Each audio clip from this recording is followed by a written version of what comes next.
വാർത്തകൾ തുടരുന്നു. എറണാകുളം ഒക്കലിൽ സ്കൂൾ മതിൽ കെട്ട് തകർന്നു വീണതിൽ പഞ്ചായത്തിനെതിരെ നാട്ടുകാർ. തകർന്നു വീഴാറായ മതിൽ പൊളിച്ച് പുതിയത് നിർമ്മിക്കണമെന്ന് പഞ്ചായത്തിൽ പലതവണ പരാതി നൽകിയിരുന്നു. പ്രവൃത്തി ദിവസമാണ് അപകടമുണ്ടായതെങ്കിൽ ഉത്തരവാദിത്വം ആരേറ്റെടുക്കുമെന്നും നാട്ടുകാരുടെ ചോദ്യം. സ്കൂളിലെ ഒരു കെട്ടിടവും അപകടാവസ്ഥയിലാണ്. സ്കൂൾ തുറക്കണേക്കായി മുന്നേ ഇത് ചെയ്യാൻ പറഞ്ഞാണ്. ഇവിടെ ഒരു ബയോഗ്യാസിന്റെ ഒരു ഇത് വെറുതെ ഒരു പ്രവർത്തനമില്ലാത്തൊരു ഇത് നിൽപ്പുണ്ടായി. അതൊന്ന് ക്ലീൻ ചെയ്യാൻ പറഞ്ഞിട്ട് വരും. അവർ തിരിഞ്ഞു നോക്കിയില്ല. ഇന്നലെ ഇത് ആളുകൾ മുഴുവനും കാണും എന്നുള്ള ഇതിൽ എല്ലാം ക്ലീൻ ചെയ്ത് ഇതേപോലെ തന്നെ ഫ്രണ്ടിൽ ചെന്ന് നോക്കിയാൽ കാണാം ആ മതിലും വിണ്ട് പൊളിഞ്ഞു നിൽക്കുകയാണ്. അധികൃതരോട് നേരിട്ട് PTA ഭാരവാഹികൾ ഉൾപ്പെടെയുള്ളവർ പറഞ്ഞതാണ്. നിസ്സംഗ മനോഭാവമാണ് പഞ്ചായത്തിന്റെ ഭാഗത്തു നിന്ന്. കാരണം LKG UKG പഠിക്കുന്ന കുട്ടികളാണ്. കാരണം നമുക്കറിയാം കോട്ടയം മെഡിക്കൽ കോളേജിൽ സംഭവിച്ചതുപോലെ തന്നെ ഇവിടെയും സംഭവിക്കാവുന്ന ഒരു അവസ്ഥയിലാണ് ആ സ്കൂളിന്റെ കെട്ടിടങ്ങൾ. നിതിൻ സേവ്യർ വിശദാംശങ്ങൾ. നിതിൻ, കാർത്തികപ്പള്ളിയിൽ നമ്മൾ കണ്ടതുപോലെ അവധി ദിവസമാണ് ഈ അപകടം സംഭവിച്ചതിന് വലിയൊരു ദുരന്തം ഒഴിവായി.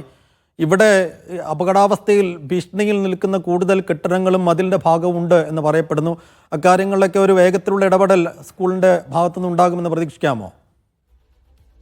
സൈഫുദ്ദീൻ, ഇന്നലെ ഞായറാഴ്ചയാണ് ഈ അപകടം ഉണ്ടാകുന്നത്. ഇന്നലെ രാവിലെ 9 മണിയോടെയാണ് ഈ അപകടം ഉണ്ടാകുന്നത്. അത് ഞായറാഴ്ച ആയതുകൊണ്ട് തന്നെ ഇതുവഴി വിദ്യാർത്ഥികളൊന്നും തന്നെ പോകുന്നില്ലായിരുന്നു. ഈ വഴി റോഡിൽ കൂടിയാണ് ഈ സ്കൂളിലേക്ക്, ഈ LP സ്കൂളിലേക്കും ഒപ്പം തന്നെ തൊട്ടപ്പുറത്തുള്ള മറ്റൊരു ഹയർ സെക്കൻഡറി സ്കൂളിലേക്കും പ്രധാനമായും കുട്ടികൾ എത്താൻ ഉപയോഗിക്കുന്ന വഴിയാണിത്. അപ്പോൾ ഇത്തരത്തിൽ ഈ കുട്ടികൾ വന്ന സമയത്താണ് ഇവിടെ ഇത്തരത്തിൽ ഈ മതിൽ തകർന്നു വീണ് അപകടം ഉണ്ടായിരുന്നതെങ്കിൽ അതിന്റെ ഉത്തരവാദിത്വം ആരേറ്റെടുക്കുമെന്നാണ് നാട്ടുകാർ പ്രധാനമായും ചോദിക്കുന്ന ഒരു ചോദ്യം. ഇത് കഴിഞ്ഞ കുറെ നാളുകളായി ഇത് വർഷങ്ങൾ പഴക്കമുള്ള ചെങ്കല്ലിൽ നിർമ്മിച്ചിരിക്കുന്ന ഒരു മതിലാണ്. അപ്പോൾ ഇത് പുതുക്കി പണിയണമെന്ന് കുറെ നാളുകളായി തന്നെ ഇവർ ആവശ്യപ്പെടുന്നുണ്ട്. ഈ മതില് തകർന്നു വീരാറാവുന്ന ഒരു അവസ്ഥയിലായിരുന്നു. അത് പലതവണ ചൂണ്ടിക്കാട്ടി പഞ്ചായത്തിനെ ഇവർ സമീപിച്ചിട്ടുമുണ്ട്. പക്ഷേ ഇത് മതില് പൊളിച്ച് പുതിയത് സ്ഥാപിക്കാൻ പഞ്ചായത്തുകാർ തയ്യാറാകാത്തതാണ് ഇത്തരത്തിലൊരു അപകടം ഉണ്ടാകാൻ ഒരു സാധ്യത, അപകടം ഉണ്ടാകാനുള്ള ഒരു സാഹചര്യം ഒരുക്കിയത് എന്നാണ് നാട്ടുകാർ പറയുന്നത്. പ്രധാനമായും കുട്ടികളില്ലാതിരുന്ന സമയമായതുകൊണ്ട് തീർച്ചയായും വലിയ ദുരന്തം തന്നെയാണ് ഒഴിവായതെന്ന് പറയാം. ഒപ്പം തന്നെ ഈ സ്കൂളിന്റെ ഒരു കെട്ടിടം, അത് വർഷങ്ങൾ പഴക്കമുള്ള ഒരു കെട്ടിടം തകർന്നു വീഴാറായ അവസ്ഥയിലാണുള്ളത്. പക്ഷേ ഈ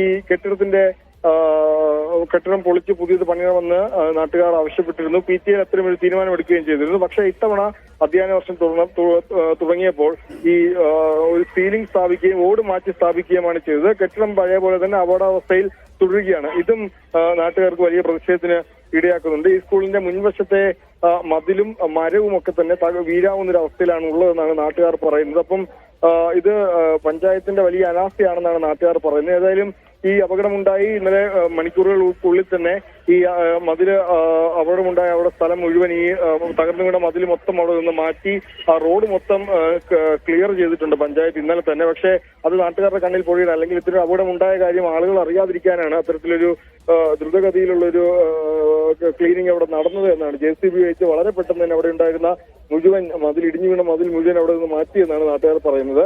ഏതായാലും നാട്ടുകാർ വലിയ പ്രതിഷേധത്തിനുള്ള സാഹചര്യം തന്നെയാണുള്ളത്. പ്രത്യേകിച്ച് കുട്ടികൾ, LP സ്കൂളിലെ കുട്ടികൾ പഠിക്കുന്ന ഒരു സ്ഥലമാണ്.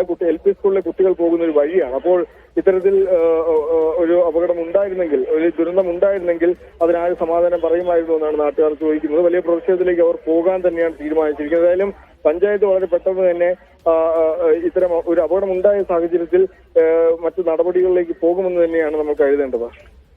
ശരി നിതിൻ.